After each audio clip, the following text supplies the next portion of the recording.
What's going on, fellow A-plusers? It's your host, Adam Perez, back once again with a brand new video for you guys this week as we're kicking off this week right and finishing off your live viewer questions. That's right. If you didn't get the opportunity to get your question answered live on air this past Sunday on A-Plus Hero Report, fear not, we're back. We're going to be answering your question for sure as we have ourselves an individual video for you guys as we're going to be wrapping up live viewer questions. So really eager to go ahead and see what other questions you guys certainly had in store.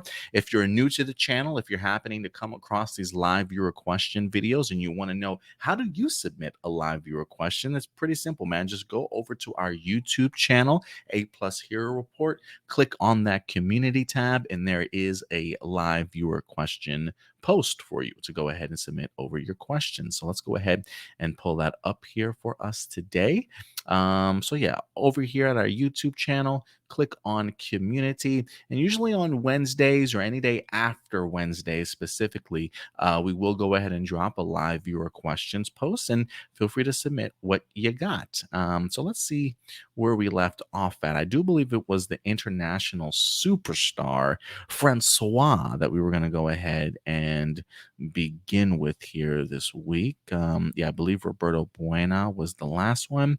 So we're going to kick this off with Francois. If anything, I may actually put on some music for us today. Let me see what I can find music-wise. I'm going to do this into space theme. Hopefully it's not too loud. It doesn't take away from it. I can't hear it on my side, so we'll see how this goes. Francois, the Flash set photos. Bonjour et tout. Not sure if you guys have talked about this by the time you read this, but what did you think of the new set photos of the series finale of The Flash, showing the return of old villains? Godspeed, Reverse Flash, Savitar, Zoom, and looks like a resurrected Eddie Thawne as the villain Cobalt Blue. This makes me so excited that we're getting 4 villains from each of the different seasons along with a new one with Cobalt Blue. This does also make me wonder why Bloodwork isn't there unless he gets redeemed later on in a different episode. We don't even see Oliver, Diggle, and Wally on there unless it's a completely different storyline for episode 9. It would be really epic if we had them with Team Flash to face off against all these villains for the finale. Yeah, I'm not sure exactly where Oliver, Diggle, and Wally certainly are at.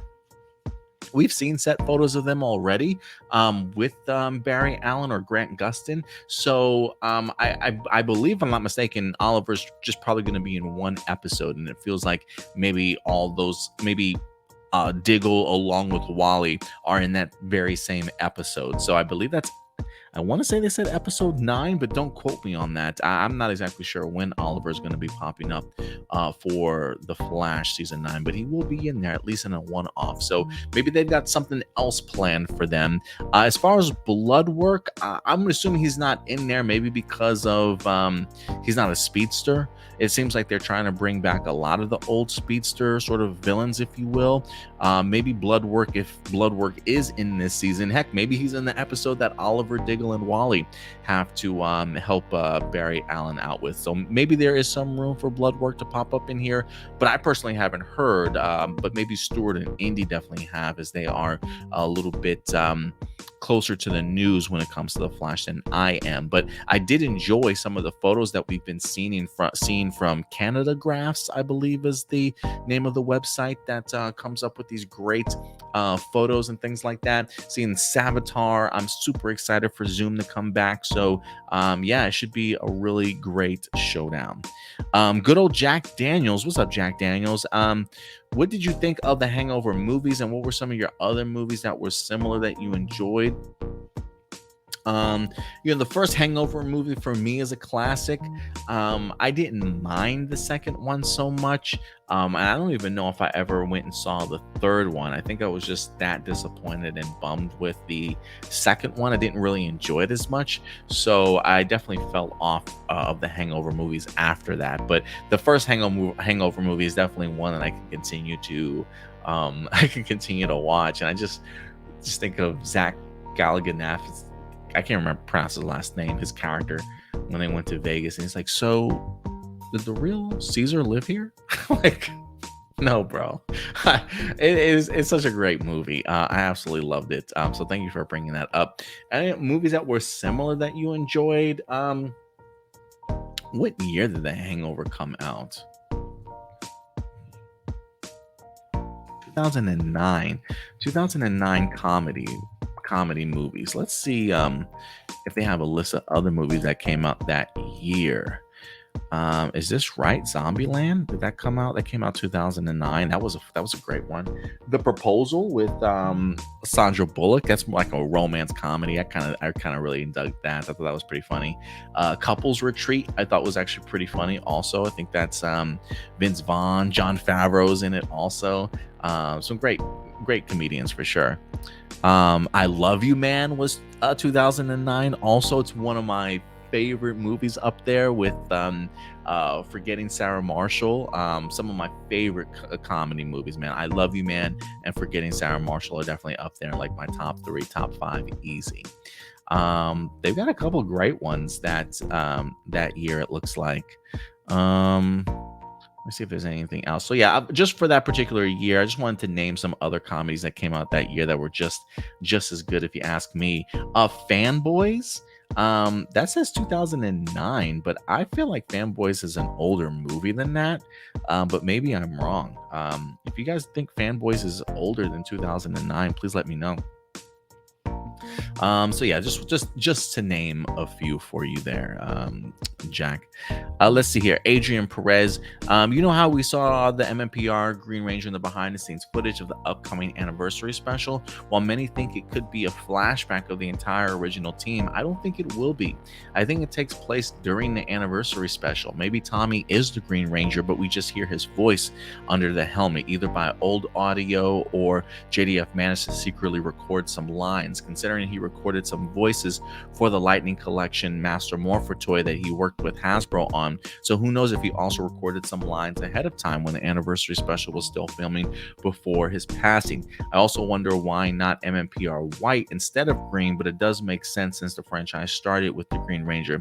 So why not have the main five along with the color that Tommy was first known for? Thoughts? You might be onto something there, Adrian, also. That's definitely part of, maybe JDF recorded a surprise for us. Because for me, it was one of those things where, like, well, if it's a flashback sequence, I would think that they could just literally utilize their hours of content footage that they certainly have, right? But it is also one of those things that if we're doing a flashback sequence, I do find it fascinating that it's like a modern take, right? Like this is something that they just freshly are filming. So this is brand new footage, which to me would imply that maybe it's more current than we certainly think. So I am fascinated. If again, with one of the reasons, I think if it wasn't you, Adrian, somebody else definitely mentioned it earlier in the live viewer questions from yesterday's show about that idea of what does that mean for us to even have seen the Green Ranger in there. And I do think it's something, whether or not that's their way of paying homage to JDF. Maybe that's their tribute. Maybe he actually has a voice in here.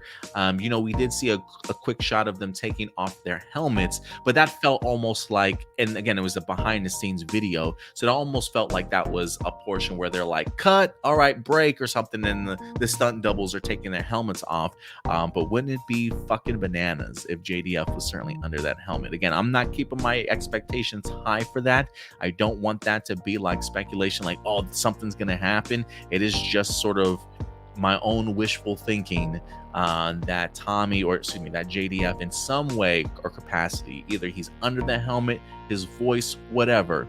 I hope he was able to contribute to the MMPR special. And if he wasn't, I'm perfectly okay with that too, as long as Hasbro certainly puts some sort of tribute at the beginning or end for JDF and Tui. And I'll be a happy camper. Let's see here. Abase, but I do like where your head is at, Adrian. I think the idea of him doing a voiceover does not feel far-fetched at all. Abase, just my own fan theory, but how cool would it be if Scrozzle showed up in Once and Always and he was the one to create Robo Rita? You might be onto something there, man. It just makes perfect sense since he did create Robo Blaze and Roxy in Beast Morphers. I can see Scrozzle looking through the old Ranger database, sees Rita and then scans her through the screen, then recreated her using cybernetic parts. It is still nuts that Robo Rita will be the villain for the anniversary special, while Lord Zed is the main villain in Cosmic Fury, which both projects are both celebrating the 30th anniversary. This is so freaking cool. So much better than having a random one-off made-up villain that no one knows about like Super Sentai does in their anniversary specials. Hey, to be fair to Super Sentai, they usually make it work, but I think they usually make it work because they've just got great storytelling and great character dynamics. And so, but yes, when you the idea of you bringing that up of like Robo Rita in the MMPR special and Lord Zed for Cosmic Fury, thinking about that and just saying, man, we're even going back to the two OG villains of the season. I don't want to say it never clicked for me, but just hearing you say it, Abase, kind of gave me chills. Like, wow, is this really where we're at right now in the 30th anniversary? I think that is so freaking cool, man. So thank you for bringing that to my attention. But I kind of dig the idea. Like, if Scrozzle, look, I haven't finished Dino Fury yet. I'm like maybe 4 or 5 episodes away from finishing it. But if Scrozzle does in fact survive once and always, does survive Dino Fury, man, that would be bananas to certainly see him create Robo Rita. So you might be onto something, Abase. Power Rangers Legacy says, you know how we last saw Rocky and Ninja Steel's dimension in danger along with Cat and Tommy. So for once and always, do you think he kept his restored power coin, or perhaps he gave it to Grid Battle Force, since we all know Jason got his back in Grid Connection through Devin and the Morphing Grid? Anyways, it's going to be interesting if Rocky always had his, or it's just a copy that Lord Draven managed to restore when he tried cloning him and other Rangers in dimensions in danger. Very curious to see how they explain Jason's absence, since he was the last one to use the MMPR powers as of recent. Though, since we last saw the MMPR team in costume in Grid Connection, maybe they'll just say something to acknowledge they were already Rangers again, the Morphing Grid and the Morphing Masters. Look, and the Morphing Masters and the Morphing Grid do work in very mysterious ways. It would not surprise me if there are just two Tyrannosaurus Rex coins out there, one that Rocky owns, and then maybe one that maybe the Morphing Grid literally just created for Devin the Find and to call upon Jason once again. So there's always a lot of mystery when it comes to the Morphing Grid and the Morphing Masters and how things certainly work. But yeah, it's definitely it would not surprise me if they did come up with a storyline moment for that. But again, I don't know. Power Rangers has never been well known for its explanation of things. So I'm not going to put my money on it, but maybe they do. What's up, Morgan? What did you think of the modern day reboot of Will Smith's The Fresh Prince of Bel-Air series, and how did it differentiate itself from the original while still honoring it? And would you like to see more modern day reboots, or even a continuation season 3 of The Fresh Prince of Bel-Air reboot? So it's funny because me and the girlfriend saw an ad for it the other day when we were watching Peacock. We were on the streaming service, and an ad for it came up, and we had watched some of the first season, but I eventually fell off. I don't know if she kept watching it or not, but I asked her, I said, babe, but do you know if there's even a season 2 of Fresh Prince of Bel-Air? And she told me she didn't know either. It's definitely much more of a drama, for sure. I do like the main actor that plays Will. The kid, though, that plays Jeffrey is just not Jeffrey. Carlton is a big douchebag, like just completely different from his persona. So when I say they go very drama filled, it is very drama filled with little humor here and there. It's definitely not the comedic tone that they set from The Fresh Prince of Bel-Air. So they really did go out of their way to make it feel as different as they possibly could. So there are moments in Fresh Prince of Bel-Air I enjoyed. I thought the performances were pretty good. I'm sure they probably got a solid storyline, but again, it is something that I fell off of. And it's just one of those things, like I just grew up so much on Fresh Prince of Bel-Air that there is just something odd about seeing that in drama, and more modernized, if you will. Great, social commentary and topics for them to certainly discuss and whatnot, but it's definitely not the same. So while I appreciate their attempt at certainly doing this, I don't know how many seasons it certainly has in it. Have we gotten a season two? Is this the third season that's about to be upcoming? I've kind of honestly lost track, but I will say, give it a shot, see if it's something that you want to check out for yourself. But for me, it's probably not a series that I'm going to go ahead and go back and watch, right? Like, there was pure enjoyment and happiness and like a feeling that Fresh Prince of Bel-Air gave me growing up watching it, and still does to this day. Whereas when I watched the reboot version of it, it's part of me that's just like, gets kind of depressed, it gets kind of sad and bummed out, and like, there's so much drama on TV already, that I don't know if Fresh Prince of Bel-Air needed to go on that route. Again, I appreciate the swing for the fences, and for some people, it might work. But for me, it's just, and I don't think they meant for it to be like, oh, is this going to be just as enjoyable as the first one? No, I just think it's a different flavor of the same show. But I prefer the comedic sitcom version of it personally. Johnny Marrero, do you think Scrozzle will return for Cosmic Fury? Because remember, he escaped the episode Morphing Master, and he's still around. And maybe he's the one who helped Lord Zed escape the Crystal Prison. What do you think? A possibility? I've always referred to Scrozzle as that cockroach that always survives. They're extremely hard to kill unless you're dropping some sort of nuke bomb on them, and even then, they probably still survive. Scrozzle is a survivor, man. He's definitely a survivor. And he'll take all the scraps he can get if it means getting him out of a jam. So I very much do expect him to pop back up. If we haven't seen him die on screen or perish or anything like that, I do expect him in Cosmic Fury, or to pop up somewhere in the 30th anniversary specials that we have, whether that be Cosmic Fury or the MMPR thing. Do you think Scrozzle created Robo Rita? Yes, we were just talking about that in the previous question. So I do think, in line with what Abase said, I do think there's a possibility. And last but not least, the most talented man in the world. What were some of your favorite action sequences from any film that was underrated or overhyped? And what do you wish films would do differently that hasn't been done yet or in a long time? Favorite action sequences in a film. There's a lot of great action sequences in Rumble in the Bronx, a Jackie Chan film. I feel like you can watch any Jackie Chan film and he's got great action sequences. Legends of the Drunken Master with Jackie Chan is a great one also. Action sequences, let's see.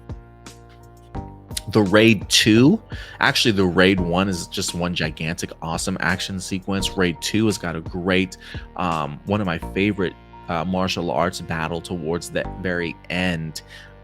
It's him against like he's not the main boss, but he's like the main martial art bad guy in there, right? And it's one of the very last scenes that takes place in the kitchen. The kitchen fight sequence was absolutely incredible. So I love that. I'm a fan of like long unedited shots. Excuse me, guys. Hopefully you didn't see all my spit fly everywhere.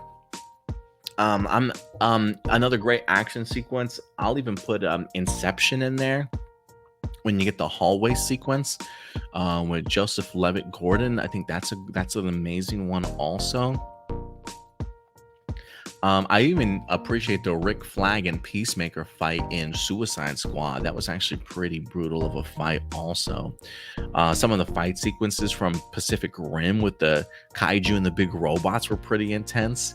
That might be an underrated one though. There's a bunch of them, man. I do love a good action sequence. Find John Wick. John Wick 3, I think, had some of the coolest ones, whether it be the library fight or even the fight with him, Halle Berry, and her two dogs. I think that's a great action sequence also.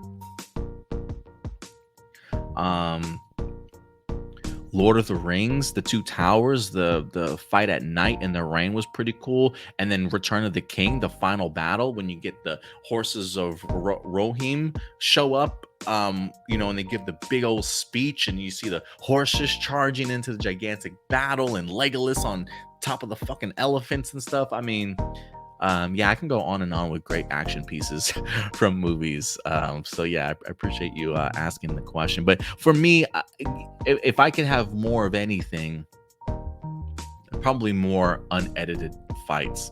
We look at Daredevil. Daredevil Netflix series has some great action sequences. Also, the hallway scene. I would even say the prison scene too from season 3 of Daredevil.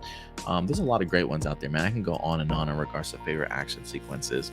But yeah, guys, let me know some of your favorite action sequences that you've seen in movies that you feel were either underrated or even overhyped. I don't know if there's an overhyped one, man. I don't even know if there's an overhyped one.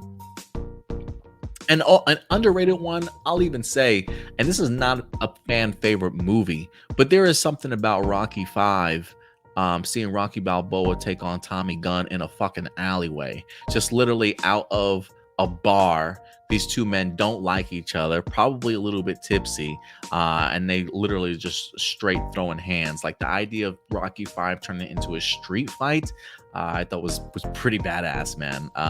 Again, maybe not the biggest fan of the movie itself, but that's always been a memorable fight for me just because of how different it was compared to all the other Rocky movies that we've seen in the past. So those are just some of mine. But yeah, guys, I would definitely love to know your guys' thoughts down below. Was that all the questions? Man, I feel like I just skimmed right through them. But thank you very much, guys, for everybody that went ahead and submitted your questions in, and keeping them short, tight, and concise. I really appreciate that, guys. So thank you very much.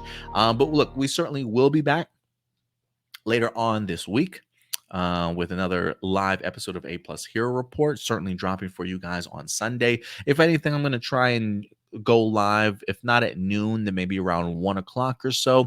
But if things change, obviously we'll certainly keep you guys posted. And again, just remember, come this Wednesday or anytime after Wednesday, we will be posting another live viewer question post for you guys to go ahead and submit your questions over to. But other than that, guys, that's going to do it for me here. Enjoy the rest of your week and any other information and news that winds up dropping. If you want to follow us on social media, you can follow us right down here below at A Plus Opinions. Very active over on our main page, which is our Facebook page. That's where we keep you posted on all the news. Check us out over on Twitter and Instagram. And if you haven't subscribed to the channel yet, hit that subscribe button, hit that like button, guys. It definitely does go a long way. And we'll certainly see you next week. But in the meantime, do me a big favor, guys. Take care of yourselves, take care of each other, and keep it A+. I'll talk to you later. Bye.